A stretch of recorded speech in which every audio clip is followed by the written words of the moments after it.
Halo, kembali lagi di Noktah Suara, persepsi, definisi. Yuk kita diskusi.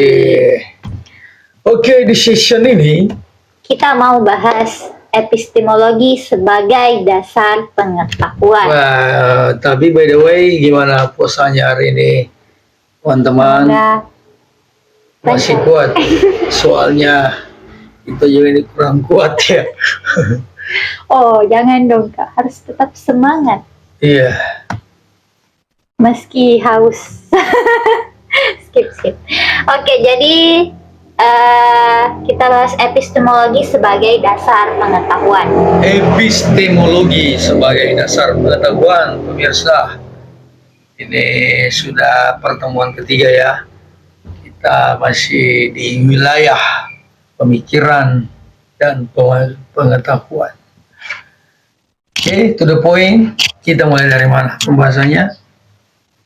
Ya, Kak, membicarakan soal epistemologi sebenarnya secara detail, komprehensif, holistik, menyeluruh, dan mendalam. Kayaknya nggak bakal cukup waktu deh kalau dibahas cuma setengah jam ya kan? Karena membahas epistemologi nggak cukup ya, setengah jam, 1 jam.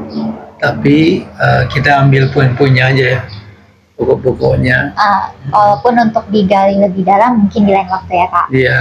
Karena persoalan ini tentunya sangat penting dari berbagai pengetahuan filsafat, sosial, ekonomi, politik, di berbagai macam teori-teori di berbagai belahan dunia.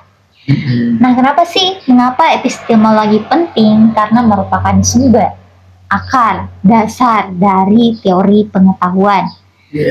Berbagai pertentangan, perdebatan, ilmu teknis, pengetahuan, praktis, ideologi, fakultas pendidikan, bahkan keyakinan, akidah berawal dari perbedaan cara pandang epistemologi. Betul, pemirsa. Pada podcast kali ini kita hanya membahas paling dasar, pengantar dalam membincang istilah epistemologi. Semoga kita punya waktu untuk membahas lebih dalam lagi berbagai persepsi, definisi, tokoh-tokoh besar pemikir Islam pemikir dalam sejarah hingga masa sejarah. Yuk kita diskusi. Iya, kita diskusi. Ya, kira-kira ketika netizen ya kita mendengar istilah epistemologi, apa kira-kira yang terlintas? Apakah semacam makhluk teman-teman alien? Atau semacam tempat nongkrong? Atau apa ya? Atau semacam makhluk aneh dalam istilah-istilah? Karena terkesan bahasa yang aneh dan nggak sering terdengar gitu. Iya, betul. Jadi asing. Biasa kan dengar epistemologi? Atau nggak biasa? Kalau orang-orang filsafat, filsuf, wah mereka ini ahlinya nih ya. Makanan sehari-harinya kali ya. Seperti kerupuk. Renyah sekali. Jadi teman-teman yang mungkin ya berkecimpung di dunia filsafat, epistemologi itu istilahnya fondasi, dasarnya. Mereka akan berangkat dari epistemologi. Ibaratkan bayi yang baru lahir, kenalnya apa? Susu. Itulah epistemologi. Enggak sih Kak, kalau bayi bisa juga suara ibunya. Iya. Oke, jadi kita ke ini Kak, ke ini dulu ya. Apa itu epistemologi? Apa? Saya nggak tahu nih apa itu epistemologi. Waduh, bisa bahaya nih Kak. Ini kita membahas epistemologi tapi nggak tahu epistemologi. Jangan pura-pura nggak tahu dulu dong Kak. Kita belajar sama-sama ya teman-teman. Karena tidak ada pendapat mutlak. Ya, kita ini memulai dari ketidaktahuan menuju pembelajaran untuk lebih tahu lagi. Oke, apa itu epistemologi?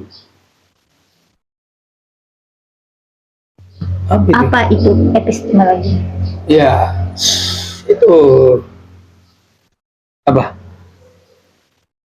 Aku taunya itu dasar pengetahuan Kak, tapi Iya. nggak tahu lebih dalam. Jadi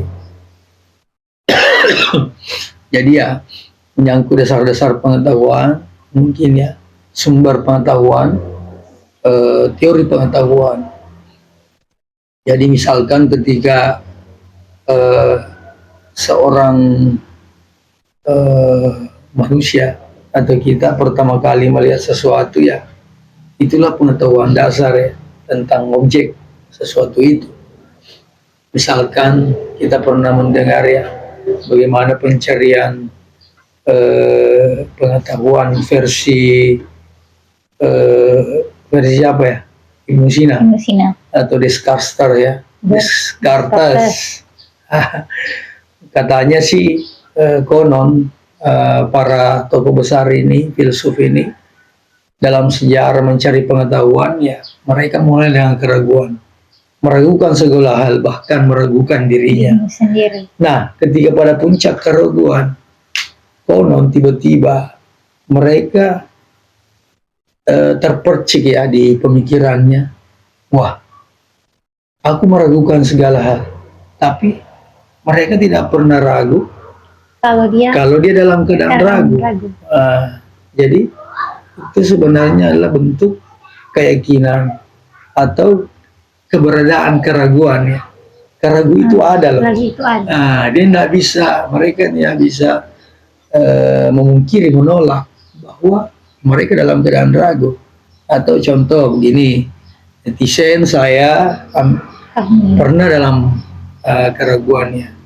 Nah, ketika kita dalam keadaan ragu, apakah kita bisa menolak bahwa kita sedang ragu? Enggak kan? Kan kita sadar ya, kita sedang dalam keadaan ragu. Nah, itulah contoh-contoh ketika para filsuf ini dalam sejarah ya, dalam beberapa catatan tulisan, awal dari sebuah epistemologi itu adalah meragukan segala hal. Disitulah awal pengetahuan versi mereka. Oke, apa lagi nih? Oke, itu versi mereka Kak. Iya, mau nanti cari versi lain. Kalau versi kalian gimana nih? Iya, kira-kira teman-teman ketika mulai mencari pengetahuan, apakah meragukan dulu atau menerima saja? Atau menerima saja? Atau sesuatu, meragukan tapi tidak tahu harus bertanya ke siapa? Atau apa ya? Atau apa ya? Oke. Nah Kak, mengapa sih penting belajar mempertanyakan dasar teori pengetahuan atau epistemologi? Kenapa penting teman-teman kita mempelajari epistemologi? Tadi kan kita sudah jelasin ya bahwa epistemologi itu dasar dari teori pengetahuan, awal dari pengetahuan, hal-hal sederhana dari pengetahuan. Oke? Tapi ada istilah gini loh, konon katanya itu ideologi biasanya ya lahir dari pandangan alam, pandangan dunia. Kemudian pandangan alam, pandangan dunia lahir dari epistemologi.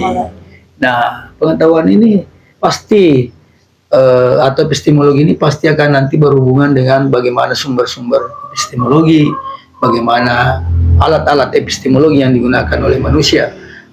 Tapi kita kan membahas di konteks lain ya, teman-teman. Kali ini pertanyaan pokoknya adalah mengapa penting mempelajari. Oke, kita baca dulu ya mengapa penting. Nah, kenapa penting mempelajari epistemologi? Karena adanya perbedaan pendapat, persepsi, kemudian definisi, tafsir, subjektif tentang epistemologi. Untuk menemukan inti dari perbedaan pendapat seputar masalah epistemologi. Betul sekali. Ideologi lahir dari perbedaan persepsi, definisi, epistemologi. Segala sumber perbedaan pendapat tentang ideologi, filsafat, sosiologi, fakultas pengetahuan, teori pendidikan, isme-isme klasik modern berasal dari perbedaan epistemologi. Ya. Nah, pertentangan pemikiran, persepsi, definisi, ideologi, bentuk pemikiran, akidah, keyakinan, prinsip hidup, dasar kepercayaan dari zaman Yunani kuno, era filsafat hingga berkembang pada zaman sekarang berasal dari perbedaan landasan epistemologi. Oke. Nah, iya Pak. Itulah tadi ya teman-teman poin-poin dari mengapa kita penting mempelajari epistemologi, karena itulah landasan nilai, landasan ideologi, landasan kepercayaan, akidah, agama lahir dari epistemologi. Yang menjadi masalah adalah ketika kita menolak epistemologi itu. Jadi kadang ya sebelum kita membicarakan sesuatu hal, langsung kita melakukan penolakan atau membangun prasangka buruk, ya, tendensi negatif tentang apa yang kita diskusikan. Nah, saya kira itu ya kami berbahaya bagi peradaban dan hubungan sosial kita. Bahaya. Jadi contoh misalkan begini ya, saya menganalogikan epistemologi ini ya, kita ambil contoh lagi. Sebelum para pendiri bangsa kita, Soekarno, Hatta, Tan Malaka, Syahrir ya, dan seterusnya dan lain-lainnya, tokoh-tokoh besar ini di Republik Indonesia, mereka sebelum meletakkan Pancasila sebagai dasar negara, dalam persepsi lain kadang disebut sebagai falsafah negara. Ada juga yang mengatakan dia sebagai ideologi negara. Nah, sebenarnya landasan epistemologinya apa sehingga lahirlah dasar negara. Nah, itu kan dalam bentuk mengarah pada sistem politik ya, dasar politik negara kita, bentuk negara kita. Nah, itu lahir dari ideologi. Landasannya. Nah, ideologi itu lahir dari epistemologi, pandangan dunia dan epistemologi. Begitu kira-kira teman-teman. Jadi biasanya sebelum lahir bentuk negara, ideologi negara, itu lahir dari pandangan dunia seorang founding fathers, ya, pendiri bangsa, para kaum intelektual ya, aktivis di zamannya. Itu begitu kira-kira. Seperti itu teman-teman. Kalau menurut teman-teman gimana? Menurut teman-teman bagaimana? Siapa tahu ada referensi lainnya yang bisa kita diskusikan secara terbuka. Kita bisa komen di bawah. Komen di bawah. Iya. Supaya kita juga mungkin nanti di lain waktu mendiskusikannya sama-sama. Iya, betul sekali. Mau ambil contoh lain lagi? Kalau yang contoh di kehidupan sehari-hari kali ya, Kak? Ya, contoh ya, tidak usah jauh-jauh. Nah, misalkan buku, nih pemirsa. Buku, anggaplah kita sama-sama nih melihat ini buku. Apa yang terbersih pertama kali ketika melihat buku? Ini sebelum tahu kalau ini buku ya, Kak? Benda segi empat. Sebelum tahu misalkan buku ini, baru ada pertama tulisannya. Kali. Atau sudah tahu tentang buku tapi pertama kali kita melihat. Nah, apa? Itulah pandangan dunia atau pandangan alam. Begitu kira-kira. Yang lahir dari epistemologi? Enggak. Pandangan dunia, pandangan epistemologinya, pandangan alam. Contoh gini nih, pandangan alam. Tapi nanti ya teman-teman, kita diskusikan di lain waktu. Oke, kita lanjut dulu nih. Karena ini sudah masuk nih. Kaitan epistemologi dengan pandangan alam. Pandangan alam merupakan kesimpulan, pembelajaran, pendidikan, penafsiran, hasil kajian, sumber penelitian, pendapat, pandangan, pengetahuan, dan keyakinan manusia terkait dengan penciptaan, Tuhan, alam semesta, manusia, agama, sejarah, hingga masyarakat. Secara garis besar, di dunia ini bersumber dari pemikiran dasar mengenai alam semesta. manusia dan segala yang ada sebagai bentuk materi dan non-materi. Apakah manusia dan alam semesta ini sekadar materi yang dapat diindra atau memiliki perangkat lain non-materi? Apakah hati, akal, ruh, pikiran, perasaan, akhirat, gaib, mimpi itu materi atau non-materi? Mengapa sebagian kelompok manusia meyakini pola pikir materialis, tidak meyakini pencipta, dan sebagian lain meyakini adanya pencipta? Iya.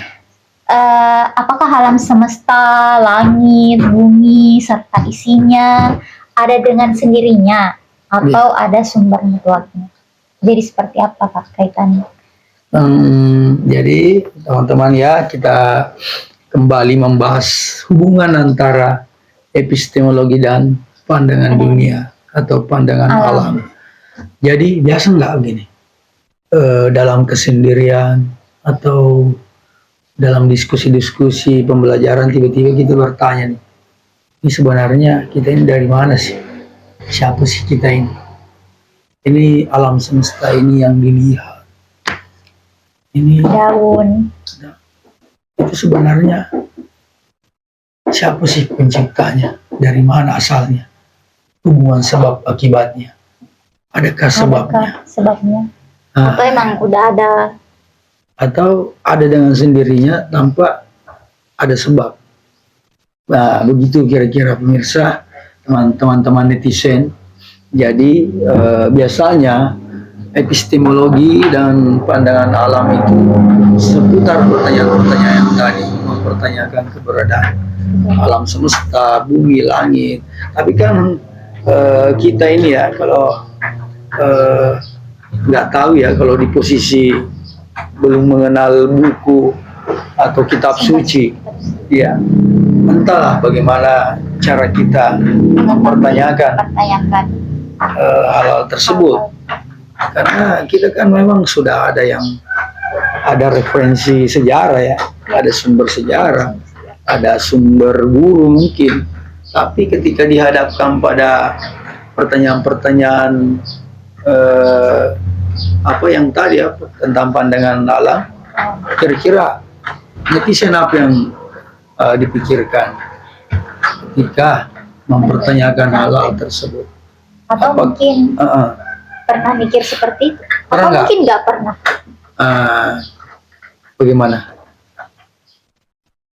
Ada nggak contoh-contoh lain nih lagi yang bisa kita bahas hubungan antara pandangan alam dan epistemologi?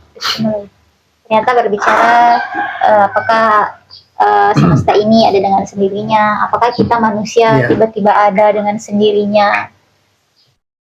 Itu berbicara soal epistemologi ya Kak, dan pandangan alam. Begini kami, dalam berbagai pemikiran tokoh-tokoh filsafat baik di Barat maupun Islam, kita melihat sebenarnya kalau mau ditarik ya dalam garis besar, ada dua nih pemikiran. Ada yang menganggap bahwa susunan-susunan semesta ini, tumbuhan, alam, bulan, bintang, matahari, dan segalanya, itu hanya material saja, materi. Tapi di kelompok yang lain ya, terutama di Islam, mengatakan bahwa selain dimensi materi yang ada pada alam semesta atau pada manusia dan segala hal yang wujud ya, yang ada, itu memiliki unsur non materi. Ya, ada sesuatu yang gaib ya, yang tidak terlihat, sehingga materi ini mampu ada ya. Contoh misalkan gini, apakah gerak angin yang tidak terlihat itu materi atau non materi? Ataukah ketika misalkan melihat matahari, bulan bergerak itu, apakah bisa bergerak dengan sendirinya tanpa ada yang menggerakkan? Nah, itulah perbedaan-perbedaan pendapat ya, dua kelompok arus utama ya dalam epistemologi terkait dengan epistemologi dan pandangan alam, teman-teman. Jadi epistemologi sebenarnya lebih dasar ya, lebih pokok lagi dari pandangan alam. Tapi ini dua hal yang sangat tipis dan erat kaitannya. Ibaratkan dua sisi mata uang membahas masalah ini. Sulit dipisahkan. Karena itu tadi pandangan alamnya apakah sebatas materi, non materi, atau gabungan dari keduanya.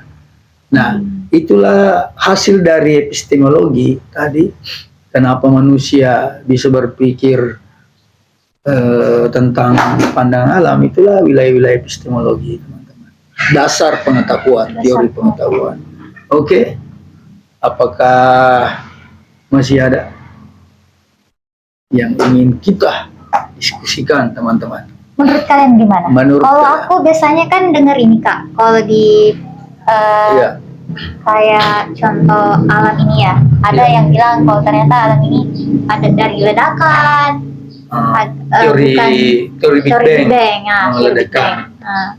Seperti itu. Biasa dengar ya. Ya. Awal mula penciptaan. Seperti itu. Kalau itu mungkin dari orang yang menganggap dari materi dunia ini dari materi ya Kak, bukan dari non materi. Iya, biasanya seperti itu sih. Ya, cuma kan pertanyaannya, pasti segala sesuatu hal ini terikat oleh hukum sebab akibat. Nah, dia membahas ledakannya, terus yang meledak ini, sesuatu objek yang meledak ini dari mana? Pasti akan terikat, teman-teman ya, dengan hukum sebab akibat. Segala hal-hal yang ada, segala objek yang ada pasti terikat oleh hukum sebab akibat. Dan itu akan sampai pada ujung pertanyaan, siapa sih sebab awal dari segala sebab. Itu adalah sesuatu yang naluri ya, fitrawi dalam diri kita. Sebab dari segala sebab yang ujungnya nggak tahu ya apa ujungnya. Kita cari tahu. Tapi pada konteks lainnya kita akan membahas itu. Kali ini kita nggak keluar dulu dari wilayah epistemologi dan pandangan alam. Itu dia Kak, epistemologi hubungannya dengan pandangan alam. Kemudian apa kaitannya dengan ideologi? Nanti saya kira kita nggak sampai ke sana dulu ya pemirsa netizen, yang membahas ideologi terlalu dalam. Atau mungkin di next episode bisa kan? Ya, next episode teman-teman. Kita akan membahas sumber-sumber epistemologi, alat-alat epistemologi, kemudian teori-teori seputar epistemologi, pandangan-pandangan para tokoh tentang epistemologi. Oke. Dan dialektika ya di seputar wilayah epistemologi. Oke, teman-teman, terima kasih masih terus setia menonton. Semoga ada waktu kita bisa bertemu, saling belajar tentang epistemologi. Saya juga ini kami selalu belajar dari mana saja datangnya pengetahuan itu, kita senantiasa terbuka, apalagi kepada mereka yang para suhu filsafat epistemologi. Kita bersedia ya belajar, meskipun juga dari orang awam. Siapa tahu ada yang pura-pura awam padahal mereka ahli. Waduh, bahaya ini. Bahaya ini kena kita. Oke, itu dia tadi. Jadi persepsi, definisi. Yuk kita diskusi. Sampai jumpa di Nokta Suara next episode. Selamat menunaikan ibadah puasa.